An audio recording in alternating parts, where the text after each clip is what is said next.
the creatures would flash this bioluminescence. It didn't stay on all the time, but it would flash brightly on and just like a light switch come off. And he was, when this creature came up to about 50 feet from him, he was expecting to be able to really see it well. He thought it would reflect off the cave, the rocks that were all around him. He was waiting for that reflection to come off the rocks. And he said when it got that close to him, the light went off. He could hear it, but he couldn't see a thing. He said,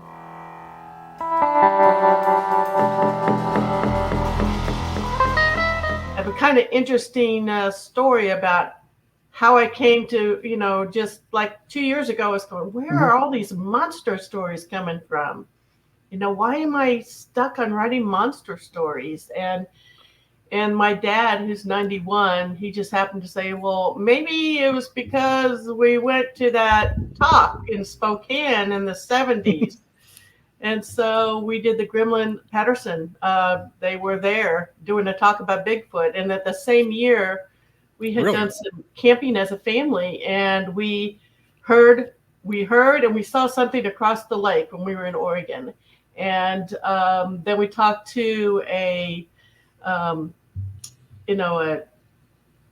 ranger at one of the parks, and it was very remote where we were. We were out at a fire tower and this ranger was there. We'd just been hiking, and my brother asked them if he had ever had any Bigfoot experiences, and he kind of got quiet, and then he looked and he showed us the fire tower, and it had damage on it, and it was a metal iron fire tower. And he said that a month before that, the whole unit had shaken. He was up in the housing unit at the very top, and it was shaking, and he could see something down in the shadows. But what else could have been, really grabbing? And the damage was up high. It was like 12 feet off the ground. It wasn't like it was, right at the steps. I can remember. It's not like a grizzly bear would be rubbing against it, maybe. But and I remember my brother asked him what would have happened if it had climbed the steps, and he said, I don't know, but man, it scared him to death. He said, the smell, and he said, I've smelled bears. This was not a bear. This was not a bear. So that's what they say. Yeah, and I was also, as a kid, I was camping when I was about 10, and we had something really rancid that came into our campground. And the guy who was camping next to us was very chatty. And this, again, was in Oregon. And he was telling us all sorts of ghost stories around the fire pit, and then he talked about Bigfoot. And then he said to the smell. And it was like an hour later, we had this smell that came into camp. And the guy just packed up and left. He was like, nope, I am out of here.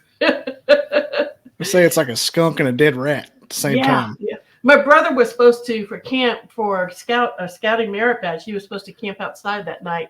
And I remember him saying, Dad, if I sleep on the floor in the camper, do you think it will count? Rather than sleep outside, he did not want to sleep outside. So I don't blame him. Yeah. Yeah. So you met the Patterson Gimlin fellas? I was at the Spokane Conference Center, and it was early in the 70s, and they had a talk. I remember walking into the building and seeing some of the Bigfoot stuff, but I don't remember the bits and pieces of it until my dad started talking about it. But yeah, and then my brother, actually, while we were living in Spokane, he had done a science fair project on Bigfoot, and this was again in the early 70s. And we went, he had a friend at Scouts who called him and said, hey, there's a sighting. So we took off. It was my brother and I and my dad. We took off to this farm location out in the middle of nowhere. But it was all farmland all around. And there were about 4 feet of snow on the ground. And the tracks, we got there.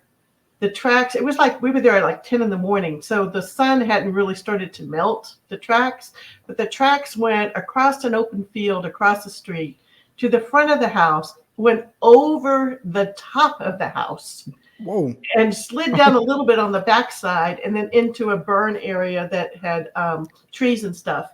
But I remember my dad standing there going, and he's a military guy, and he was like, there is no way someone could do that. There were no other marks in the snow, No. No poles, no nothing, but the tracks went over the house. And I can remember going, why would they walk over the house? It just didn't make sense. Then it slid down. Yeah, and then slid Like down the backside of the house. Yeah. Yeah, can you imagine? So I've been involved with the hardest thing for me to believe is 4 foot of snow. I've never seen it, but yeah. Never seen that much snow. It's terrifying. I'd rather deal with a large ape in the woods. Yeah.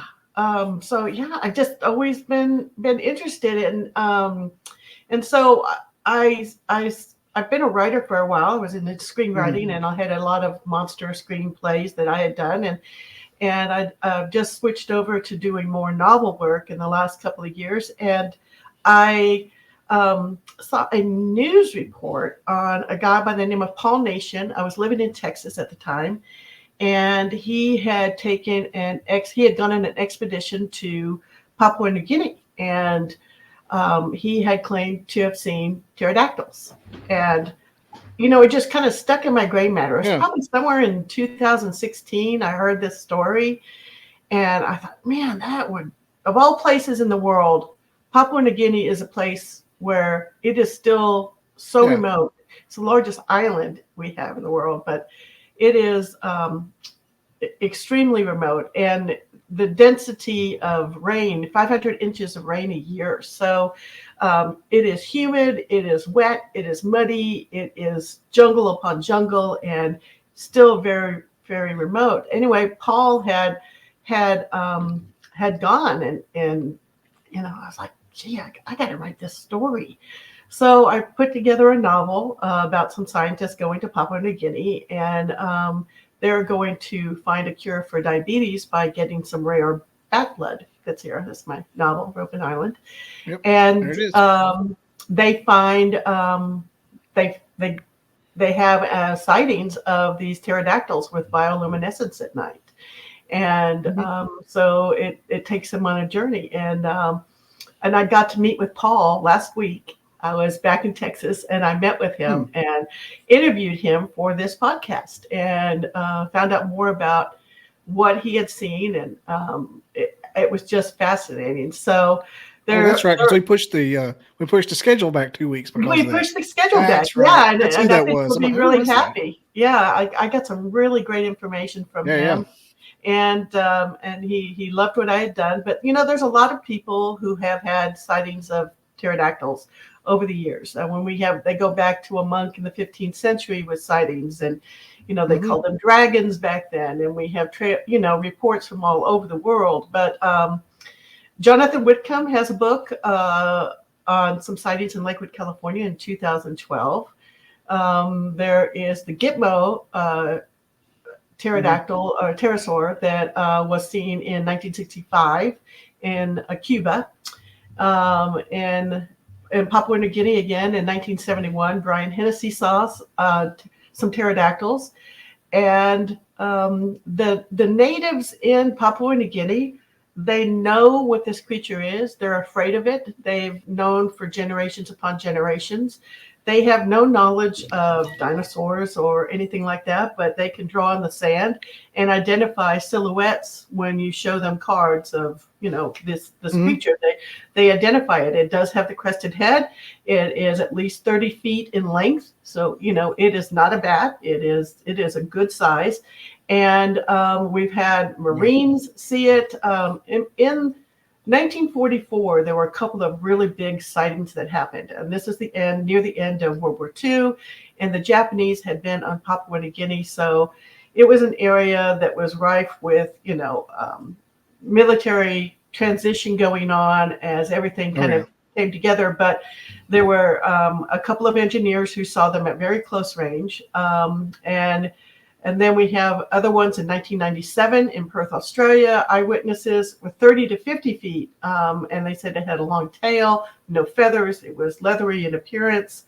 1986, South Carolina, we have it.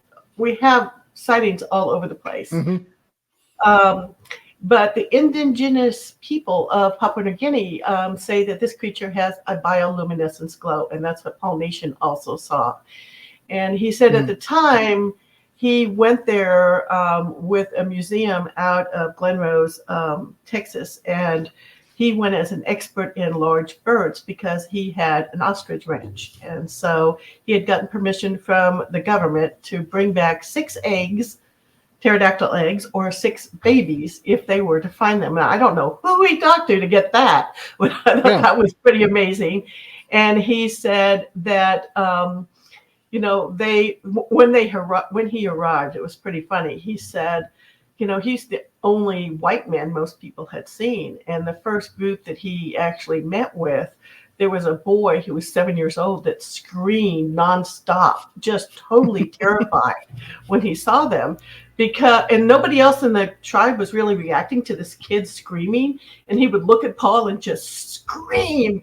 And Paul finally found out that they would say, if you don't do what your mom and dad say, we're going to feed you to the white man. So this was the first white man this kid had ever seen. And that's why he was scared. I thought that was kind of funny. Like, okay. White devil, white devil. Yeah. And then they kept asking him, why are you so ugly? That's kind of funny too. But he said that he was able to actually meet up with Dwayne Hodgkinson. And Dwayne Hodgkinson had been stationed on Ropen Island, which is in Papua New Guinea, in 1944. And he was a pilot. And he had an encounter with a few pterodactyls that had flown over his plane. And his plane, he used that as a point of reference. His plane had a 30-foot span wing to wing, and this was larger than his plane span. So he said, and he said that it was near Finchhaven, which has kind of a Dutch name. And he said it was dark gray, had a long serpentine neck, leathery wings like a bat, a long tail with a flange at the end, a beak with razor sharp teeth and sharp claws. And there were 2 of them that flew over this area. Now, according to natives in the area, there's 2 different varieties of pterodactyls that are in this Papua New Guinea area. And one is much smaller with a wingspan of only 3 to 4 feet. And then the much larger pterodactyl size that we know, or pterodon, that we're more familiar with. But, you know, Hodgkinson, his reports, and you can find them online, of what he saw, are really fascinating. You know, and so Paul started telling me about, you know, meeting with Hodgkinson and how cool that was. But and I said, well, how did you feel about going to Papua New Guinea and then hearing about these pterodactyls? And he said, you know, it was kind of like hunting for Bigfoot. You know, you hope you can see something. And he said that when he got there, he asked around, and he was given a guide to take him up 8,000 feet up above the rainforest clouds. So it's very moist, very humid, rains, you know, incessantly. But up at that height at night, he said he saw something glowing. He saw 3 fires, which we were down below from his elevation. And he thought, well, that's weird. They're having fires out here. How are they getting anything to burn? Because in the couple of tribal areas he had been to, there were no outdoor fires because it was just too moist. And they would build fires in their huts, which were just really smoking fires. And that's how they kind of survived. So he didn't really see fires outside. But then he noticed when he was on this cliff looking down, he saw that these creatures or these things were flying along the river. They were changing in elevation. And one actually came within about 50 feet of him, came up the side of the cliff where he was. And he was expecting to see the bioluminescent, which was, it changed colors. It went from a red to a yellow, which is more like a kerosene lantern, to kind of a white hot. You know, those were the colors. And he said that the creatures would flash this bioluminescence. It didn't stay on all the time, but it would flash brightly on, and just like a light switch, come off.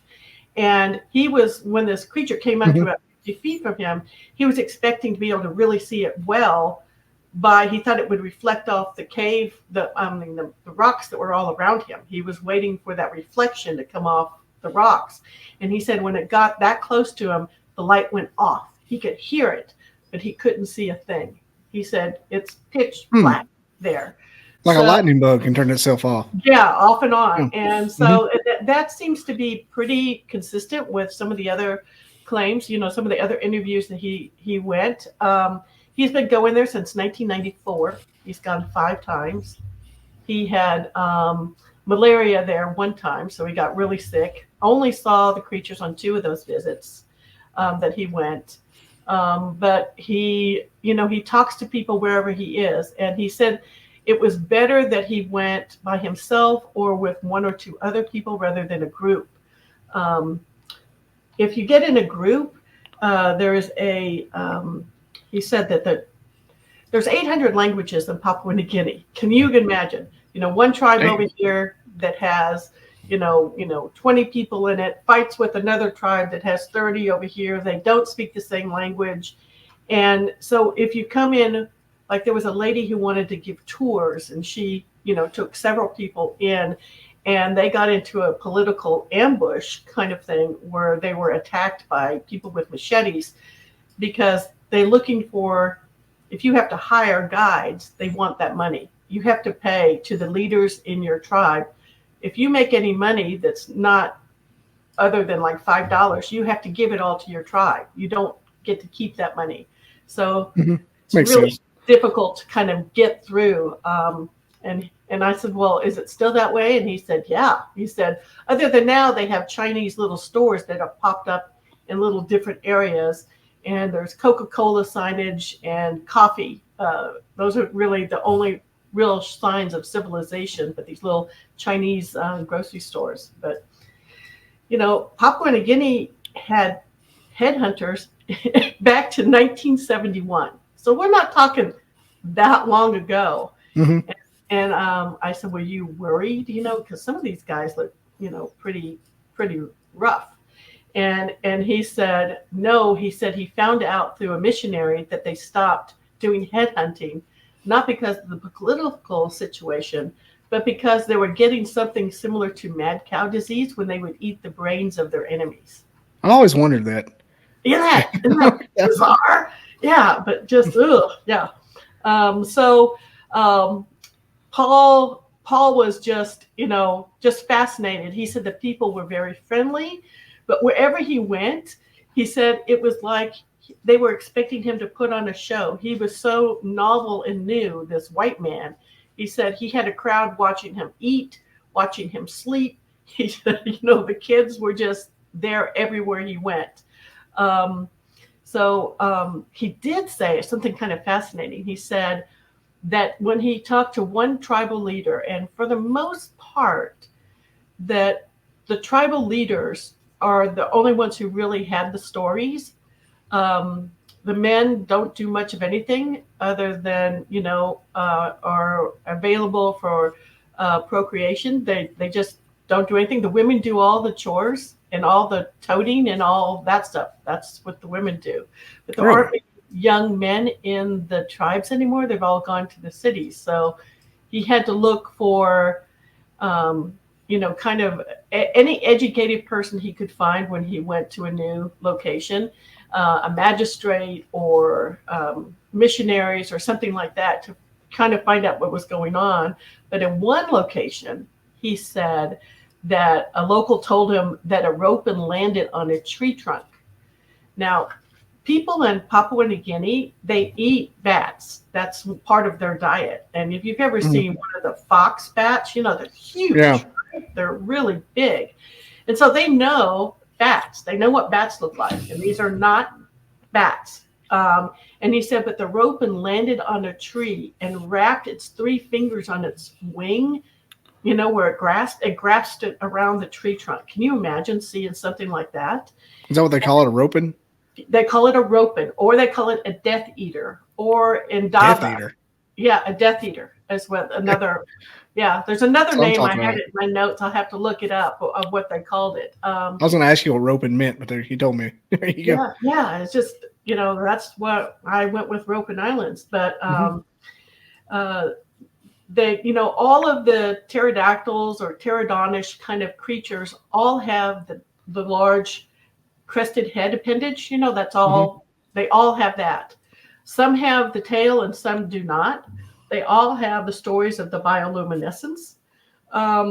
So, and the locals say that if one were to land next to you, so if they come in to your tribal area, he said that the people in the tribe just yell and scream and pound on things, try and make as much noise as possible to scare it off. They don't want it to land.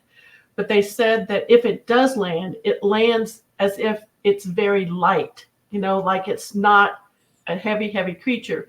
And we know from the fossil record their pterodactyls have a hollow bone structure in their wings.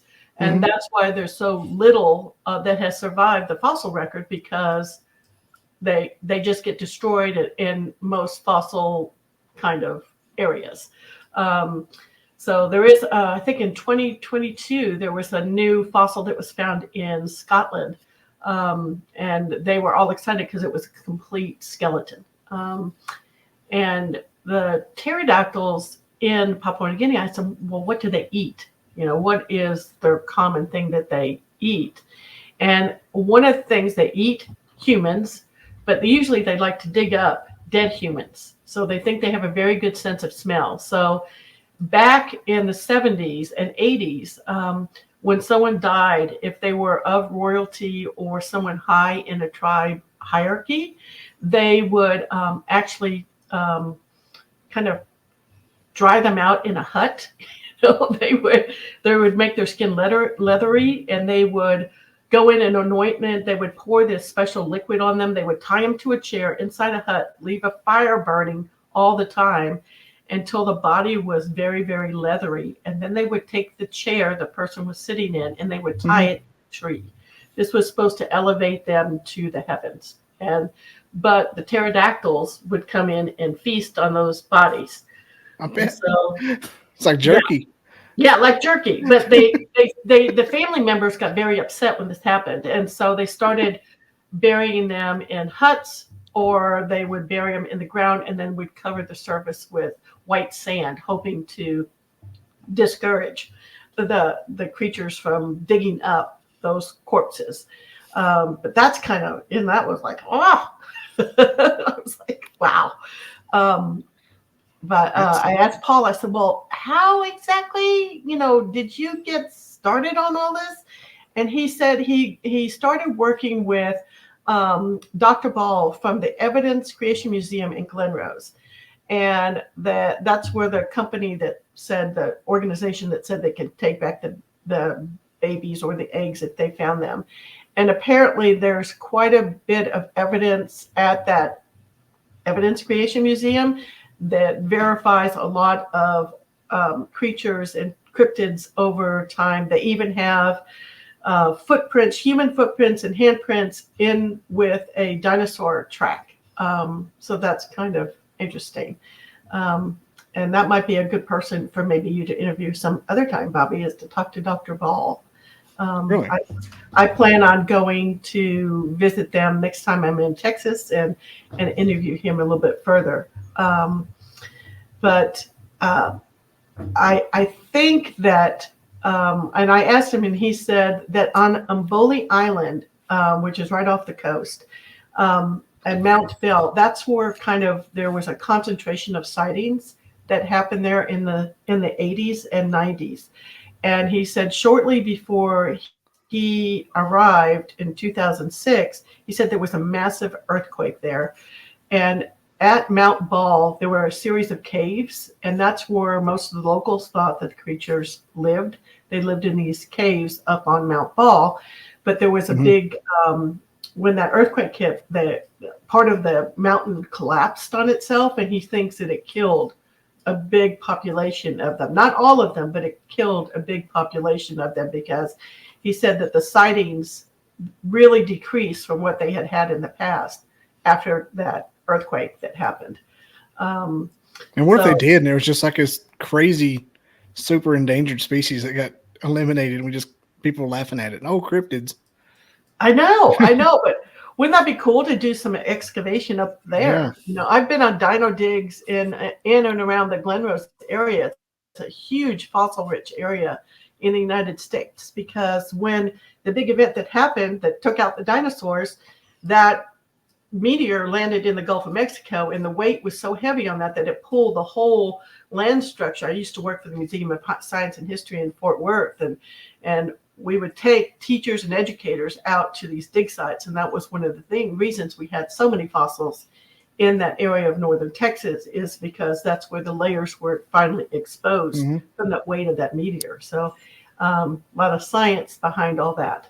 I think that the pterodactyls that are out there, there's several varieties, from pterodon to Pteranodon and and the largest Pixies.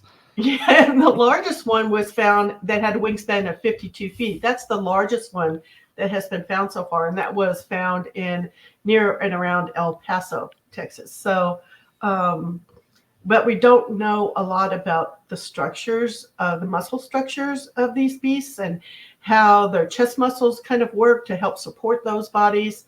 Hopefully with that new fossil specimen that they found in Scotland, that they'll be able to put together a little more information on that. In Scotland, they found actually remains of fish in the bodies, and the body contained from those fossils. So we think, they're mostly ate fish. But I asked him what he thought they ate in what they ate in Papua New Guinea, and he said actually that they have these what they call them killer clams. You've seen those, it's kind of like the cartoon series where you have the giant clam, that's like 4 feet. Well, apparently one of the main foods that these pterodactyls like, or they would get, and they would go down and they would grab these huge clams, and they would soar with them and drop them on the rocks at the tops of these mountains. So, why would you find remains of these huge, no one wants to haul a heavy 4-foot clam up the side of a mountain. But that's where they thought, that maybe they were eating those clams. Were they finding those modern day? The clams? Yeah, you can still find them in the modern day. Yeah, you sure can. And, in my book, I put that they were eating, a lot of crocodiles, as a good food source. And he said, well, they might have eaten some, but he didn't think that was actually, their main things. So, I was just fascinated by everything that he kept saying. He did tell me one really funny story, just kind of an offshoot. And he said, well, you know what? You can't mail anything to anybody in Papua New Guinea. And I thought, what do you mean? We have the U.S. mail. You can't mail something? And he said, no. One of the prized jobs is to be the mail carrier. If you were the mail carrier, it was all free reign. You got to open all the letters and read them. Any packages that came, you could open them. And if you wanted anything in the packages, it was part of your pay. So he said, they would mail Bibles or foodstuffs, and, people would get empty boxes, basically. You couldn't do anything like that. So when it's primitive, it's still very, very primitive there. Oh, yeah. They probably think it's a present. Yeah. I don't understand it. Yeah, it's for me. So there's also a lot of political unrest in the area. I talked a little bit about the lady who wanted to have, tours, and she actually they got attacked with machetes from one tribe to another. He said that the last time he was there in 2016, they had a big election that happened, and they considered the election a success because only 50 people died in the skirmishes all around the election. It's like a Dothraki wedding. Yeah, kind of, yeah. And I consider a good wedding if somebody's murdered. And I said, well, how is it, traversing through the jungle? And he said, it's like this. He said, you go up and down and up and down and up and down. And he said, the locals, you could get women, you could hire women, and they would be barefoot, and they could get up a mountain. He said it would take me an hour to get where they could do in 20 minutes. They could get up to the top, but it would take me an hour because I had my hiking boots on. They get so caked with mud, I would have to put sticks in the ground to help propel myself up. And that's how he pulled himself up the mountain. He couldn't actually really just free walk. So it says, also, he said, if you ever cleared a path, the jungle would reclaim it in 6 months. So, yeah, I believe it because it's never like wintertime. It's never wintertime there.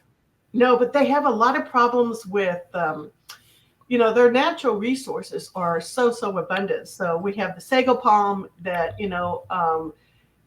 industrialists, want to market and cultivate. And with clear cutting that devastates, the natural environment. They also have gold mining that goes on there. So they rape and pillage the land. They use pure mercury. You can buy that in grocery stores. Can you imagine going to grocery store? Pure mercury?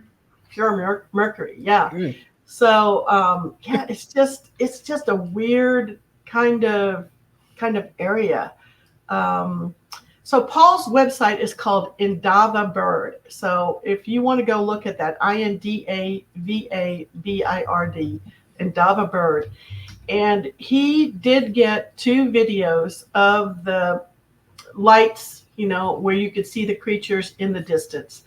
So he said that he wished one other time he saw them that he had his phone to actually get more information on them. But he said that he scientifically had the heat signatures verified from the images that he saw.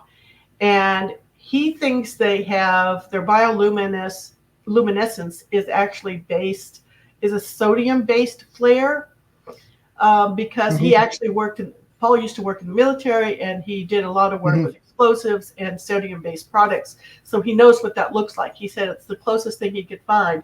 But on the heat signatures themselves, he said that the spectrum is something, the light is something that our human eyes have trouble registering. It's off the spectrum for humans to actually really identify. And he said when they analyze, here's a picture of that. Yeah, when they analyze the actual glowing orb that's there, there's a 3-foot diameter that is cold, reads cold, and it's black. So the glowing is only on the outside. Isn't that kind of weird? Yeah. And he says, and he's run it through 2 different labs, and that's what the heat signatures show. He said, I wish I had more information that I can show you, more proof. History Channel has talked to him. Josh Gates has talked to him. He's been on Monster Quest. He's been on a lot of different shows. But he said it is, he said he calls it Indava Bird because there were so many other reports of people calling it the Ropen and other names that he didn't want to be kind of associated with them. And so that's why he calls his site the Indava Bird Project. He also talked about, I know I'm just kind of rambling on here, but I do this for. Yeah. He also said that in 1990 they had a generator set up at the top of this clearing area, and they had a girls' high school team practicing a volleyball game at night. So they had the generators on, and they had 2 pterodactyls that came out right very, very close to the girls. They flew over them. They could see them coming in the distance, and this was, a group of, 10 girls who saw that. And they were like, wow. So I asked Paul, I said, okay, so you saw them twice, you've been over there 5 times. Did you hear any reports of anything else on the island that made you go, huh? And he said, yeah. He said he saw 2 things. He said, the first was on a beach, and he saw this massive blue orb on the beach. and he actually made his way to where this blue orb was, and he said it was a mass mating event for fireflies. He said they were bigger than our fireflies, but he said that was weird. He said, I've never seen that before. And then he didn't really talk, and I said, and the other thing you saw? And he Number said, 2? He said that in the PNG, in the very, the island is cut in half. So if you look at where the island is cut in half, on the northern coast, right there in the middle, he said that is, what did he say the name was? I can't remember where the name of the town was, but he said that they have this 20-foot black lizard that's there. And he talked to 2 different people who had seen the creature, and he said it wasn't like a monitor lizard, and it wasn't about a Komodo dragon, because the legs and arms on the lizard were not to the side, they were underneath. The creature could run very, very fast. Both reports had shown the creature to be going across the road, so they used the road as a reference for the length of the creature. And when he went into one tribe, he said that they had carvings of the creature. So it was well enough known in that area. And I've never heard of a black lizard that's 20 feet long, Komodo dragons, but. Is it called the Artilla? Yeah. The Artrillia? I don't know. I was looking it up. It's near the WWII area. The WWII area. That's what he called it, the WWII. So there's so many cryptids. Yeah, crazy, isn't it? Yeah. So it and the name, another name that some of the locals called the pterodactyl was a dua. When they referenced the killer clams and they stopped talking with that tribe, they called it the bird that carries its own bed. And that's what dua means. So they called it a dua. That's just kind of meaning the clam. Carries its own bed? The clam shells. Well, they mean it the clam shell itself, like the bed. Okay. Yeah. No. Yeah. So one of the things that they said is that the natives eat a lot of bat wing soup. So and there's no guns allowed in the PNG. But Paul had some silhouette cards of birds, bats, fossils, and things like that. But he said 100% of the people that he talked to, he said 20 or more, that when he showed them the silhouette of a pterodactyl, they all recognized it as a ropen. And that's what they call the Death Eater, especially with the head, crest, and the tail. And I asked him as we were finishing up our conversation, I said, would you run if you saw one? And he looked at me and he goes, Lois, you can't run in the jungle. There's no running. Yeah, you can't run in the jungle. Despite what John Fogerty said, there's no running through the jungle. Yeah. And I thought that was a great line. Yeah. And I kind of say, I look at the world as it's so massive. We don't know what we don't know. And I think adventure is around the corner and there's awe out there for all of us. But yeah, that was my interview with Paul Nation. Now, where was the cave that collapsed? Mount Ball. Okay, I was looking it up. I'm looking it up like we're doing a WWII lecture class over Island. here. Yeah, on WWII Island. That's just crazy because if nobody knows how deep nobody explored half that crap. Yeah, I'm talking out of my ass here, but I just know nobody has to like a 100% degree. So who knows what's down there? Giant cavern. Yeah. And on my website, loisbuchter.com, I have a picture of that famous pterodactyl picture, with taken in 1860, where they have the pterodactyl spread out. Now, there's a couple of pictures. That picture has not been debunked, but there's another one that shows some, the one with the Civil War soldiers, but there's some other ones that show, some kind of farmers holding a pterodactyl. I just think you can find all sorts of stuff on YouTube and people with, current sightings in the United States, in California and Arizona, a lot of sightings in South Carolina and in Texas. But I just, and then we could start talking about, the reports of, the Phoenix and the Thunderbird. And, I think it's been around for a long time.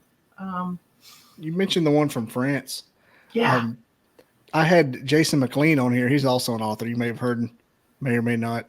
Mm-hmm. He wrote a whole pamphlet about pterosaurs in Texas. Yeah. Because he saw one when he was younger. Yeah. And he's got me, because I live in North Alabama. It's like a waterfowl flyway. And he's got me looking when I go back home on Sundays. I'm looking out here at the cranes. And which one of those is Ramfractoid? It's like looking for the diamond tail and everything. Uh-huh. And it was what's it called? Sandhill cranes. They call them the ribeye of the sky.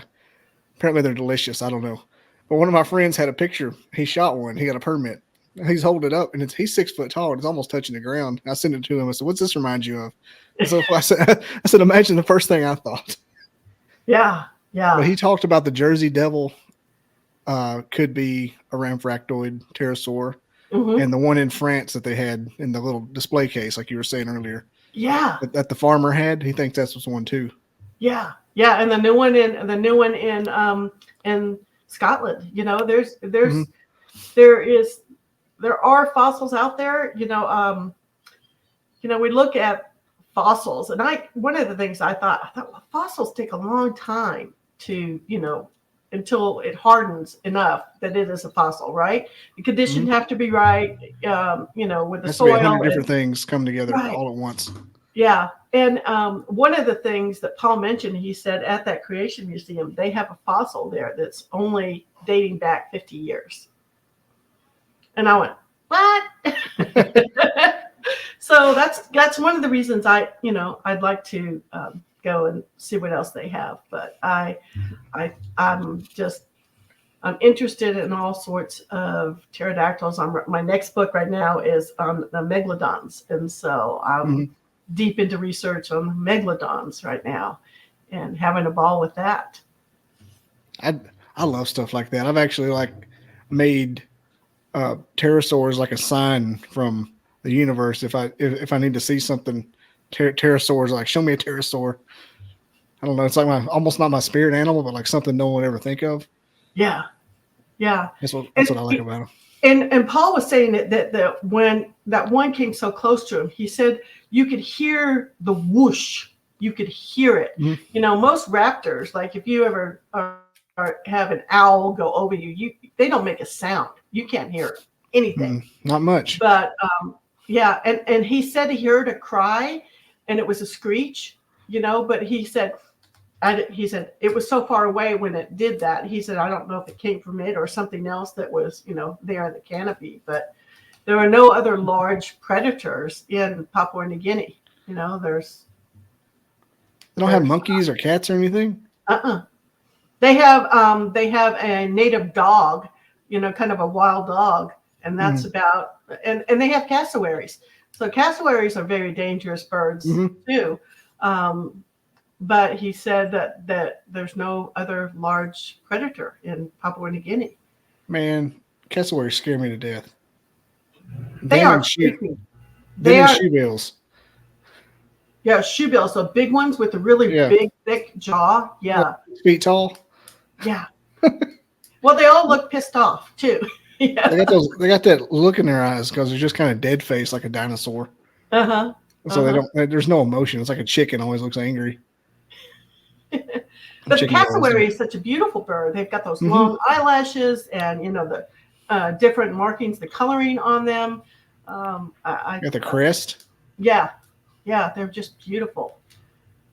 But they will eviscerate you if you get too close. Yeah, it's amazing the amount of.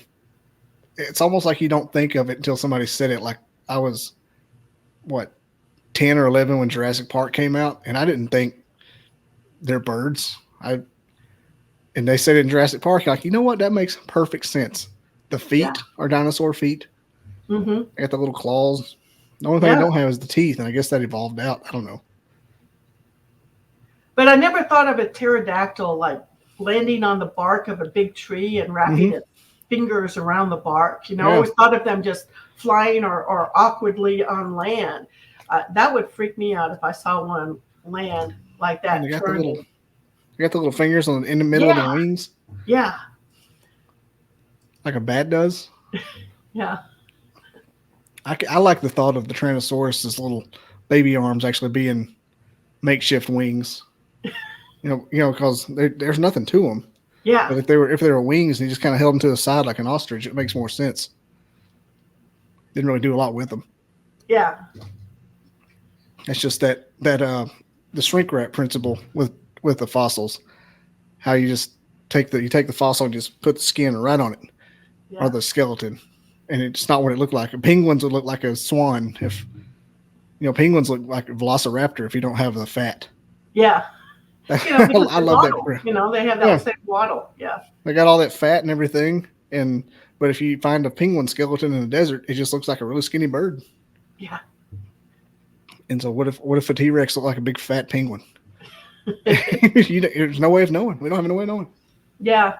My ex-father-in-law had reports. He had written a story about finding a phoenix or a thunderbird in a cave in the desert. And, you know,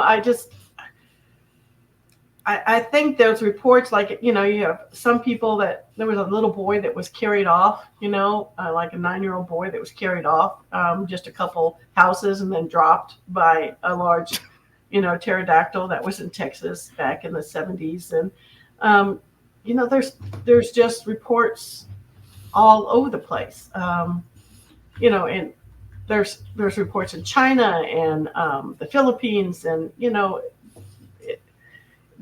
I think there is something to it. I'm optimistic. Yeah. I think there's probably, like, with the clearest thing, the best thing you've said is about how the cave collapsed and they stopped seeing them as much. So that says a lot. I mean, it would be, you know, it's not the littlest place in the world, Papua New Guinea. I'm looking at this, it's maybe 250 miles across at the fattest part. Yeah. 800 languages, all mountains and jungle. I mean, if you're going to exist somewhere, this exists there. Well, one of the things that Paul mentioned, and he said that to get anything done in Papua New Guinea, he said nothing gets done. And he said, for instance, the U.S. wanted to reclaim a World War II plane that had been shot down. And the government said, okay, you can come and get it, but you have to build, you know, so many schools in this territory where you're going to extract it. You know, you had to do so much for the community. And so the U.S. government did what they were required, but the plane is still sitting in Port Moresby, you know, and they won't release it because one guy says you have to pay this fee.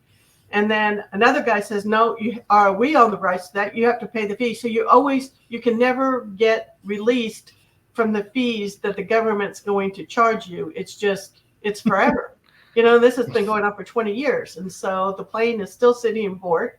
You know, we did what we were supposed to. And that's just a symbol of, I guess, of how awkward and ancient the actual infrastructure of the country is. It's sad. It's that such a beautiful, pristine area is just so messed up. It's not like war torn. It's not war torn or anything, is it? It is and it is and it isn't. You know, the more remote areas are not so bad. But it's not like Somalia. No, but you know, 50 people dying in an election. You know that's. Oh yeah. Yeah, you did say that. Yeah, that's. We'll just say corrupt and not war torn. I don't. Well, and Paul said that they wanted him to run and be a judge because he wasn't part of any tribe, and so he couldn't show favoritism because they can't have locals in higher areas of authority because it leans to going back to repredations, back to the tribal leaders, whatever tribe he's from. You know, you can't. He said he paid these 2 Porter girls to help him. He said equivalent of about $50. He said I overpaid them, but he said The second time he went back, he only paid them $5. They were able to keep their $5, but when they showed up to the tribe, they had to tell the tribal elder that they made $50, and then the tribal elder took the money from them. They didn't get paid a thing. Yeah, that's like a purest form of communism. Yeah, or something. Yeah, something. I mean, that's like that unadulterated kind of thing, though. Like Native American tribes, like they didn't have that sense of, Well, they didn't have that sense of ownership. Individuality. Yeah, that's what it is. Everything was everybody's, and you helped each other. It was a simpler way of life. Yeah. I was looking to find a 4-star resort on Papua New Guinea, Lealota Island. I can't tell if it's nice or not. You can't zoom in. Well, I would worry that if it's actually running, because again he said, that whole thing of ownership. You could never do anything because you never stop paying for it, and it would never be finished, and you would never get the permits. So I would love to go. I would love to go and see the waters, the pristine waters around there. I'm an artist, so I'm a very visual writer. And so I loved researching and getting into all the flora, the fauna, the animals, what was unique about Papua New Guinea. Pristine beaches that go on for miles and 50 miles. I just think of Larry the Cable Guy when I think of New Guinea. Oh, really? He says, "Lord, I apologize," and be with the pygmies down there in New Guinea. That's the only thing I think. When he says a bad joke, "Lord, I apologize." Be with the starving pygmies down there in New Guinea. Amen. Yeah. That's the only thing I think about all week. I've been saying that all week. Like, what are you talking about? Nothing. Don't worry. So did you do any research of your own on the pterosaurs when you were writing this book, or just? Yeah, I did a lot of research. That's part of my joy of writing. I love digging in and finding what I can. Right now, I'm just reading on the Big Meg because my next story has a megalodon in it. And did you watch the movie? The Meg? Oh, the movie. The first one was all right. Number 2, not so great. Number 3, don't have hopes. But Jason Statham is great. Good garbage TV. Yeah, and megalodons are, they have some reports from teeth that show to be, 200, 300 years old. So, and there have been some really big shark carcasses that have shown up with huge bites in them. One pretty recent. Yeah, you saw that one that was just had the bite taken out of it. Yeah, huge bite taken out. I keep up with that. Yeah. I don't know nothing about celebrities. Give me a shark bitten in the depths of the ocean, all over. Couldn't tell you a Taylor Swift song. Shark bit. I know, it's so cool. So megalodons have one of the things that they have a higher body temperature, they think, and so they were talking in this book. They were talking a lot about food source and what would be required to have a breeding population. And but they said, the great whites and the megalodons have the highest internal body temperature of a sea mammal. So that's kind of interesting. And all it knows how to do is eat. We know great whites are that way. Mm-hmm. Jump up and catch penguins. Well, they would need a whole lot of penguins. Yeah. They feed on sperm whale. That's their favorite food, and squid. So, giant squid. So, my favorite sperm whale factoid is how they got their name, sperm whale. And do you know what that is? That's the fluid that's in their heads, right? That we use for perfumes. Yeah. Oh man, I was listening to a big podcast about the famous shipwreck where the pirates all ate themselves, the whalers all ate themselves, and they went in all kinds of inside baseball about sperm whale brain fluid. Yeah. Now, I thought they called them that because they look like big sperm. No. I was like, no, it's much grosser. It's much grosser.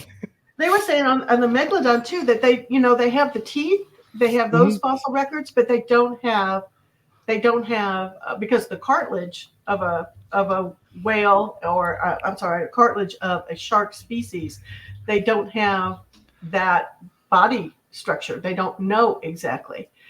There was one fossil that was found, and they said, we have a tendency to think of megalodons being, having more of a pointed head, and but that fossil had more of a square head, more of a rounded head, like a sperm whale. So, it'd be nice to find a fossil of a megalodon. Yeah, aren't they all cartilage though? They are, other than their teeth, their jaws, Yeah. the teeth and that You jaw said that just now. They have 4 rows of teeth, So yeah, the only reason we know what sharks look like because we've seen sharks. I mean, who knows what it actually Yeah. was? Yeah, and we find new stuff like the big mouth. There things get identified all the time. So, as I said, we don't know what we don't know. Yeah, it's all out there. I remember that big scandal on the Sci-Fi Channel like 15 years ago when they tried to make it seem like the megalodon was real, and everybody starts tripping out thinking it was but it was just a mockumentary. Oh, really? It went on for 3 days. Like everybody thought that they had actually saw one. Ah. And then it finally revealed it, and the world was pissed. Like I think they tried to even bury the scandal. Yeah, in this book by Tim Flannery, they were talking about they found the breeding ground for the big megs, which was just south of Tampa, inland. So millions of years ago, that was underwater, and that was the breeding area for megalodons. And I just want, if anybody wants to send me some megalodon teeth, I would love it. I've gone out to the cliffs in Maryland, and I've looked for megalodon teeth, but never did find any. There's a whole like a TikTok subgroup that find megalodon and mammoth teeth in those springs of Florida, and they'll be like the size of your hand. Yeah, they're beautiful too. Yeah. Here, I'll share a picture here. But yeah, they get down there and they'll dive and find them. Where I live now in North Alabama, you can get on top of the mountains and find the clams and the fish skeletons. Mm-hmm. Yeah. I found a lot of. I've been on top of a mountain hunting for deer and found a coral reef, just right there. Up a mountain. Yep. Mm-hmm. Yeah, I have a friend of mine who has one, not quite as big as that big one in the picture, but she's got a really nice one, and that'll be my next. So the team on the Ropen Island, it's set up for a series, and I've got a cryptozoology team that is going to go after the skunk ape in Florida. So that's going to be the sequel. That'll be fun. Island. Yeah.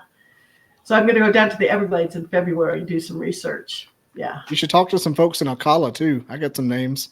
Yeah. I'd love to have them. Yeah. I got 2 different groups. One doesn't get along with the other, so it'd have to be separate. But they're both good people, so I'm not going to discount any of them. Yeah. I just can't talk to them at the same time. It's like having estranged relatives. and Bobby, have you been doing this? How long have you been doing this? Podcasting? Yeah. Probably seriously since summer of 2022. But Nice. I've had a podcast since 2018. Okay. But I just kind of tinkered with it. But I've been trying to I really put my foot to the gas about 2022, and this is going to be my career one day, and I'm not stopping until it is. Which is sad because I make great money working IT, but it bores me to tears. Yeah. I'm just I don't want to do this forever. I can't do it forever. Yeah. So this has to work out. Well, I just find it so fascinating. There's so many different creatures that people talk about. I used to live in Fort Worth, and we had the Fort Worth monster and Goat Man. And out here in Northern California, everything's Bigfoot. So and pot farms. Yeah. And pot think, farms. Yeah. I was going to ask you, have there been any? Do you delve into the woo side of it? No. The paranormal. Well, I'd like to, because when we talk about portals and and dimensions and that sort of thing, you see some of the videos that people have, like peeking around a tree, and then they get to the tree and there's nothing there. Where to go. Yeah, they're just such massive, massive creatures. I was in with a really well-respected group of researchers this weekend for 2 days down in a really deep part of the forest, and just talking to the guy who's just serious as a heart attack, military, retired. He's not crazy. Mhm. He's just like, man, you got to embrace the woo out here. And about that time, I think I saw a shadow figure. I'm like, you said that, and I think I saw something move behind that tree. He goes, see, Bobby just saw a shadow figure. I'm like, I didn't see it. I didn't know. He goes, you just got to embrace it. I said, it happened. He's like, it happens out here. I'm like, nah. Of course, I'm okay with it. I'm okay with it happening, but I think that's more of a explanation for what some of the cryptids may or may not be. I might lose subscribers saying that, but it makes more sense than being a hidden ape that hadn't been caught on a game camera. Yeah, I went to a Bigfoot convention in Jefferson, Texas, which is a really cool little town. Mm-hmm.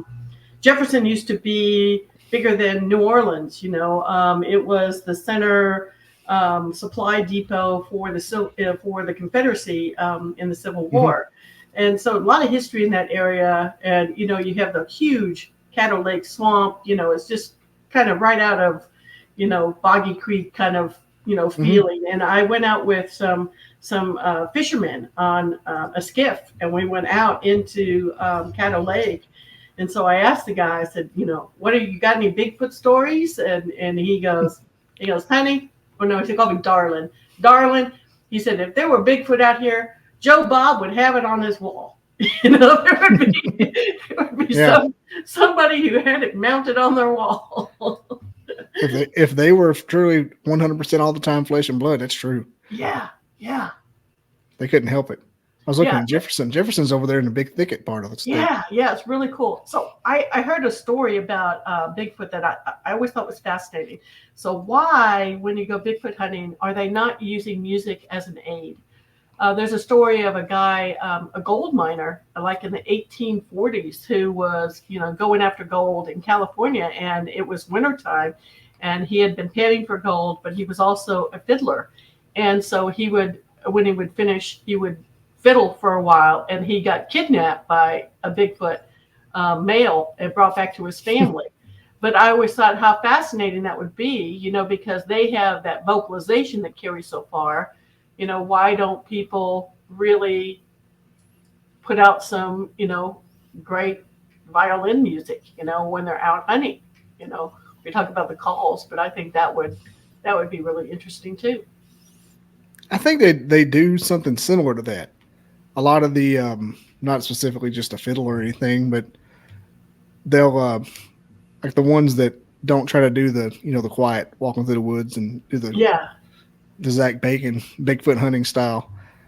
They'll just act like normal and then walk around and go back to camp and then wait till them follow them back. That's their strategy.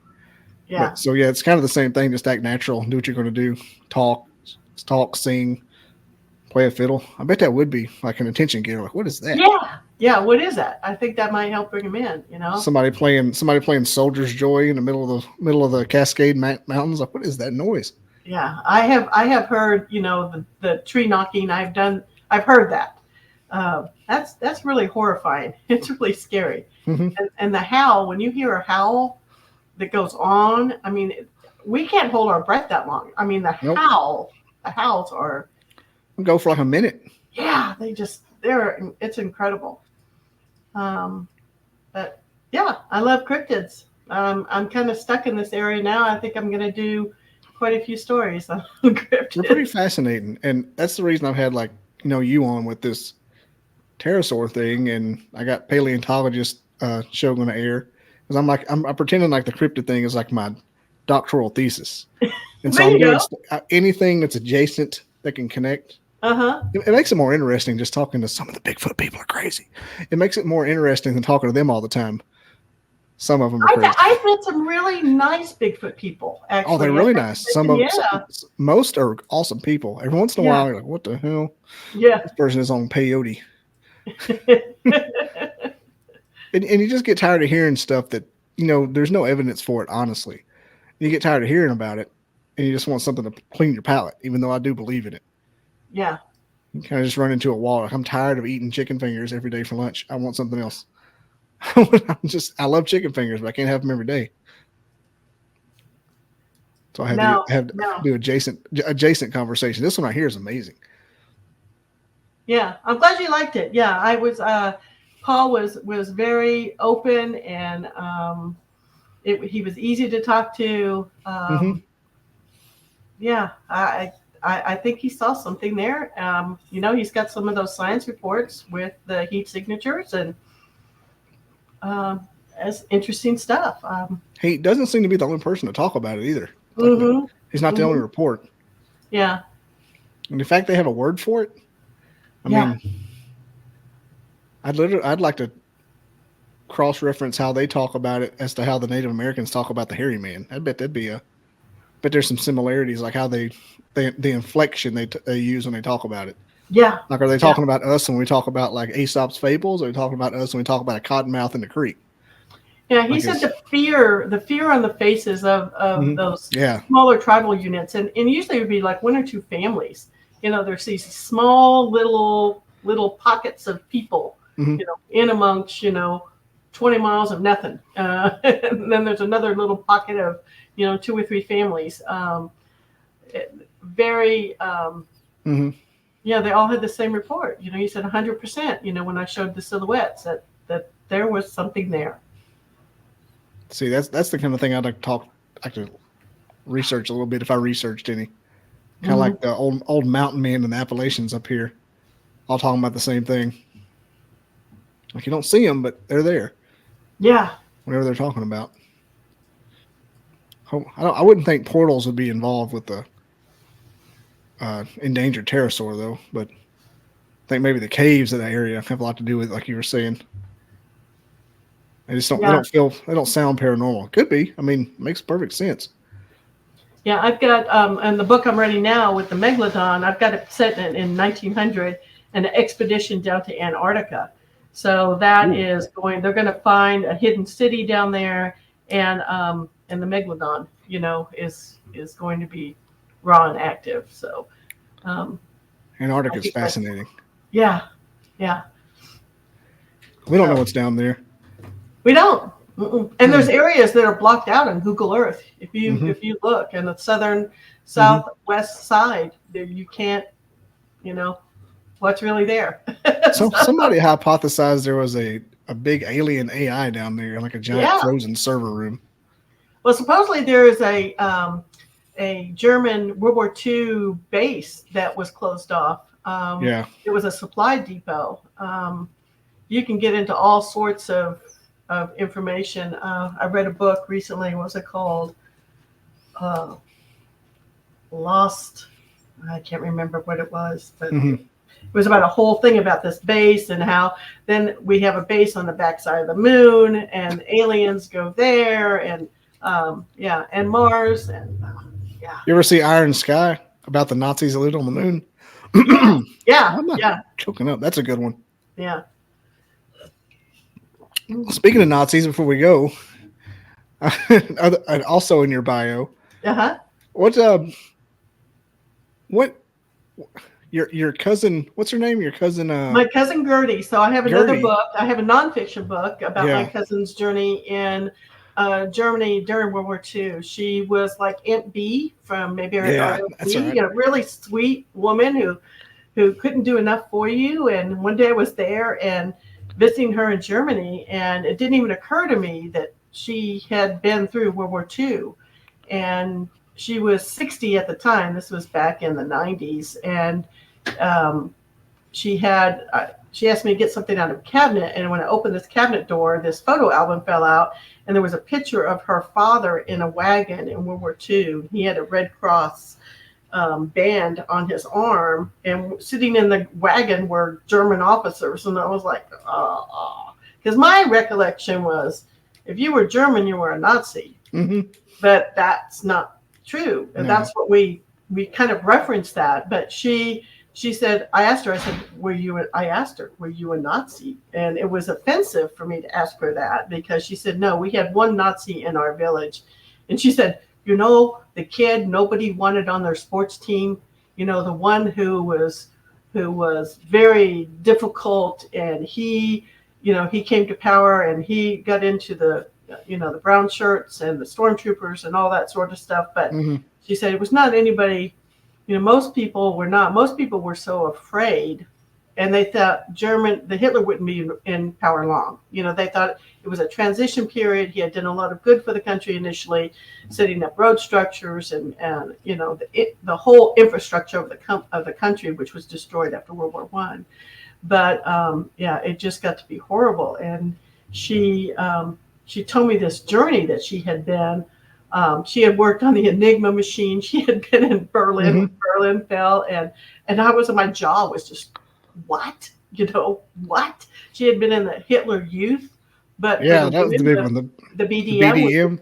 The female side of that, and she was a nanny to an officer's wife, and the officer's wife got jealous of her, and she was sent to a farm work camp where the conditions were horrific.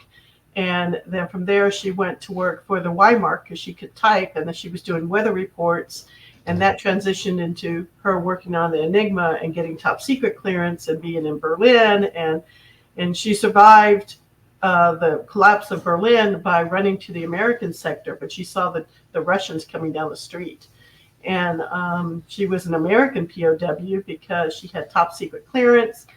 Her journey was just so incredible. And she had actually fallen in love with an enlisted man, and she later found him in 1986 after 46 years. Does she live in Germany? She lives in Germany. Now? Yeah, no, she passed away, but she had lived in Germany. And this happened in Germany when you met her or saw the photo album? Yeah. Okay. Yeah, and it just dropped. It was a story that dropped me to my knees, and I said, I wasn't a writer. I'm a reader. I'm gonna find somebody to write that story. For 10 years, I looked for somebody to write that story, and eventually, I finally said, "Okay, I'm gonna do it." And so that's how I started my writing journey. Yeah. I was very intrigued with that story because like I said, I live in Huntsville. I grew up like 50 miles away, and like my career to Nazis. Yeah. Yada yada yada. We all know what happened there. So, and my favorite little joke, not a joke, is back there in 2020 when they were, erasing all the Confederate history. They walked past 3 buildings named after a Nazi to tear down a Confederate statue. The protesters did. I'm like, hey guys, you missed one. It's a running joke. No one wants to joke about it. I'm like, guys, it's been 100 years. I mean, can we just acknowledge what we did? I'm not politically correct or woke by any means, but I'm like, well, it's kind of funny and ironic in a way. Yeah, I was just so surprised that Gerti told me her story because Germans don't talk about it. It's kind of a collective, quiet shame. They just don't talk about World War II, and her details were incredible, and I loved her story, and so that's started me on my writing journey. Now I can't stop. I like your bio was like a piece of literature of its own. I was reading that like 2 or 3 times today. Yeah, I got into screenwriting for 20 years, and I really, really enjoyed the screenwriting narrative and story building and telling. It was so much easier to write a screenplay than write a book and spend a year writing a book and do a screenplay in several months. But I got a master's in screenwriting and just really love it. Yeah, I went into telecommunications and film in college. Yeah, and I wrote screenplays in several classes. I thought that was like therapy. I'd love to get back to writing like like the funny YouTube skits. Like the little 6-part characters, like 5. I would love write something like that. I've got like 2 or 3 in my mind. Yeah, I've got a small little horror short that I'm hopefully going to do this fall. And it has to do with American Indians. It's American Indian horror story. So I'm hoping that's going to happen. So talking skinwalkers? That'd be no, it's about a film crew trying to film ghosts in a Northern California, gold rush town, and they send them to a Indian reservation, private burial land area to see ghosts, and more than ghosts come out at that event. Yeah, I'm in. Let me know. Yeah. Well, other than you got anything you want to plug real quick, like your every all your information is going to be Lois Buchter, not Lewis. Don't call me Butcher Buchter. Yeah. Uh, Yeah. Just Autocorrect. plugging, my website. If you're interested in what I have to say, just please go to my website, sign up for my newsletter, and I'll send you a free story that's really pretty creepy about werewolves. And but yeah, I'm in. Yep. The bug is hit and it's not going away. So cryptids are my jam, and monster world building is where I am. There are worse things you could do. I know. Could be an alcoholic, maybe some kind of weird erotica thing. I don't know. Cryptid erotica. That's a new genre no one's ever done. Oh gosh. Actually, the first funny story. First book fair I ever went to, a book convention. I was in the elevator with this woman who was only like 5 foot, and she was like 5 foot wide and 5 foot tall. And she had her placard, her name tag around her neck. And so as a writer, you always say, "And what do you write?" And she says, "Oh, I write erotica." And she started going into her whole erotica pitch. And it was just like, I would not have guessed that. I would not. She's not my cousin. I would not have guessed that woman would be writing erotica. I've got a 35-year-old cousin that's meets all that description and does that exact thing. It's popular. Rom-coms and romance is the #1 market out there. So you don't have to look the part to do it either. You just write it down. No, and if there are any other podcasts, people who are listening, I would love to talk more about cryptids. So I'm in. I'm going to recommend you to a couple more of my friends that do a show that you might enjoy doing. Okay, so a couple of which have actually seen some stuff, but. Well, it's been fun, Lewis, and maybe we'll get you back soon because this was fun and I needed it on this Thursday. Well, I'm glad. Yeah. I think we hit the time limit pretty good, and I did. Yeah, thank you so much, Bobby. And when will you think this will air? Will you send me a note? Yeah, I'll let you know. It won't be too much longer. I've got a bunch in the hopper and a bunch new, so I kind of do new, old, new, old, new, old. Okay. But I think instead of doing new, old, I'm going to do subject matter, like. Kind of science woo-woo, okay, back and forth, just to because I really want to get I want to cover every base I can and not just be straight ghost haunted houses for 6 months and then dinosaurs.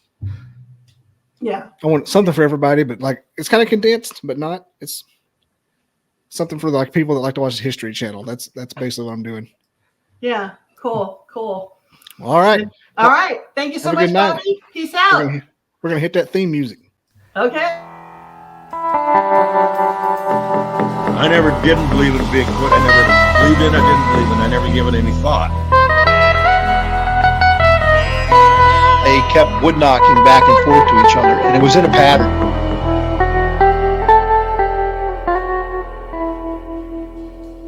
Barn owls don't typically throw rocks. I come across these tracks.